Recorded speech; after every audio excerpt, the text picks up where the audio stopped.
Dear students, welcome to Gate Smashers. आज की इस वीडियो में एक्सप्लेन करने जा रहा हूं KNN, दैट इज के नियरेस्ट नेबर एल्गोरिथम, जो कि सुपरवाइज्ड लर्निंग के अंदर क्लासिफिकेशन और रिग्रेशन दोनों के पर्पस में यूज होता है। मेनली क्लासिफिकेशन में यूज करते हैं, बट रिग्रेशन में भी ये प्रॉपर्ली वर्क करता है। और छोटे से एग्जांपल से, बड़े प्यारे से एग्जांपल से आपको समझाऊंगा कि क्लासिफिकेशन में कैसे यूज हो रहा है, रिग्रेशन में ये कैसे यूज होता है और कैसे प्रेडिक्शन में हेल्प करता है। वैसे मैंने इसके ऊपर अलग से भी एक वीडियो बनाई हुई है जिसमें रियल लाइफ डेटा सेट के ऊपर कैसे वर्क करता है सारे स्टेप्स बताए हुए हैं।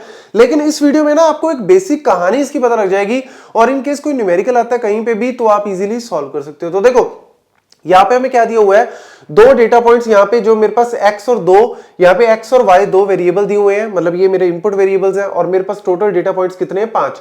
और मेरे को लेबल डेटा दिया हुआ है कि ये मेरा क्लास A में, ये मेरा A में, ये B में। इस तरीके से आपको ऑब्वियसली सुपरवाइज्ड लर्निंग में हमेशा लेबल्ड डेटा ही दिया जाता है।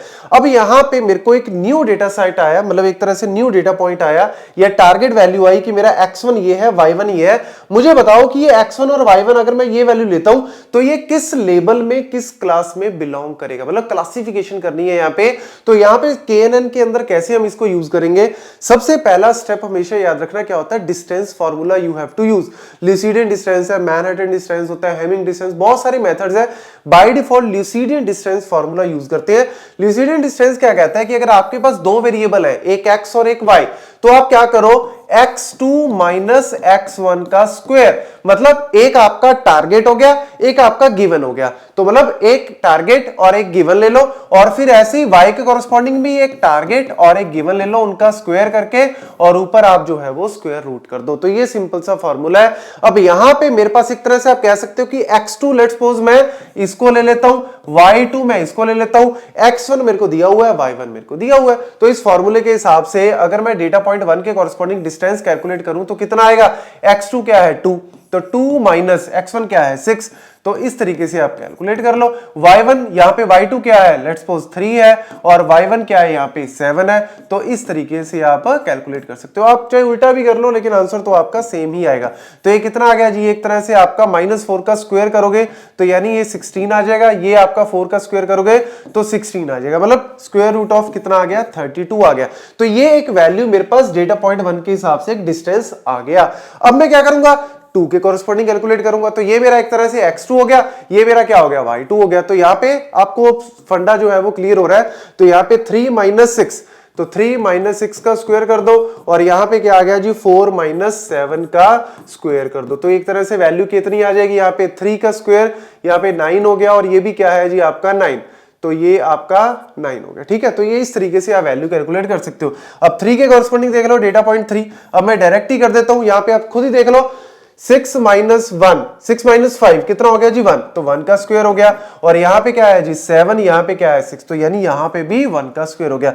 4 के कॉरस्पॉन्डिंग कैलकुलेट करोगे तो 7 माइनस 6 करोगे तो 1 का स्क्वायर, और यहां पे 8 माइनस 7 करोगे तो 1 का स्क्वायर। तो इस तरीके से आपकी वैल्यू जो है वो आती है। मतलब यहां पे अगर आप 5 माइनस 6 करोगे तो -1 का स्क्वायर भी एक तरह से 1 ही आएगा, चाहे आप -1 ले लो। ऐसे मत कहना कि सर फार्मूला उल्टा कर दिया, बात एक ही है यार। इसका स्क्वायर करोगे तो आंसर तो आपका 2 ही आएगा, यहां पे भी 2 ही आएगा। ऐसे ही लास्ट में देख लो, लास्ट में अगर मैं कैलकुलेट करूं तो यहां पे कह सकते हो 10 माइनस 6 4 का स्क्वायर हो गया, और यहां पे 10 माइनस 7 3 का स्क्वायर हो गया। तो इस तरीके से वैल्यूज मेरा ल्यूसिडियन डिस्टेंस आ गया। जब ल्यूसिडियन डिस्टेंस आ गया सब डेटा पॉइंट्स के हिसाब से, अब मेरे को नेक्स्ट क्या देखना है कि यहां पे k नियरेस्ट नेबर में k की वैल्यू कितनी दे रखी है, 3। इसका मतलब क्या है, जो भी मेरे यहां पे डिस्टेंसेस है, 3 सबसे मिनिमम डिस्टेंसेस निकाल लो। अगर k की वैल्यू 2 होती तो मैं 2 सबसे मिनिमम डिस्टेंस निकाल लेता, 1 होती तो 1 सबसे नियरेस्ट डिस्टेंस।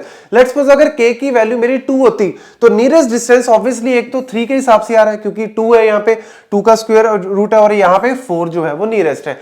यहां पे k की वैल्यू 3 है, तो दो नियरेस्ट सबसे छोटे डिस्टेंस, एक तो 3 के कॉरस्पॉन्डिंग आ रहा है, एक 4 के कॉरस्पॉन्डिंग आ रहा है, और एक आपका आ रहा है 2 के कॉरस्पॉन्डिंग, क्योंकि ये क्या है 9, मतलब इसको आप करोगे तो 9 + 9 18। यहां पे जो वैल्यूज है 32, यहां पे वैल्यूज जो है वो ज्यादा है। तो यानी डिस्टेंस आपका मिनिमम K3 के हिसाब से ये 3 डेटा पॉइंट्स निकल के आएंगे।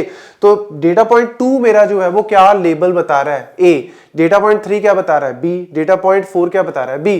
तो यानी मेरा जो है वो ये न्यू डेटा पॉइंट किस लेबल में जाएगा, इसका लेबल क्या होगा, इन तीनों में से जो मेजॉरिटी है वो ले लो जी। तीनों में से क्लासिफिकेशन में हमेशा यही होता है कि जब भी मल्टीपल आपके पास यहाँ पे लेबल्स आ रहे हैं तो मेजोरिटी देख लो, एक ए बता रहा है, दो बी बता रहा है, तो मेजोरिटी किसकी होगी?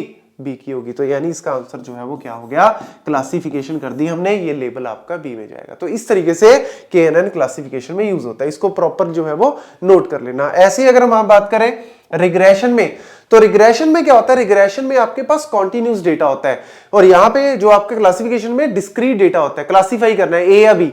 यहाँ पे क्या है? आपके पास जो है वो रिग्रेशन में कॉन्टिन्यूस डेटा होता है, न्यूमेरिक डेटा होता है। तो काम वही है, यहाँ पे मेरे पास जो है वो 7 है जो न्यू डेटा पॉइंट, ये मेरे ऑलरेडी वैल्यूज है, ये मेरा क्या है? टारगेट है, ठीक है, ये मेरा जो है वो इनपुट दिया हुआ है। तो यहाँ पे वही सेम चीज, यहाँ पे एक ही वेरिएबल है तो 7 - 2 कर लो या 2 - 7 कर लो, इस तरीके से आपके पास आंसर आ जाएगा। ये करोगे तो आपके पास आंसर आएगा 4 - 7, ठीक है, और ये करोगे तो ये आपके पास आ जाएगा 6 - 7, ठीक है, और अगर आप ये करोगे तो ये आ जाएगा जी आपका 8 - 7 का स्क्वायर और स्क्वायर रूट आएगा।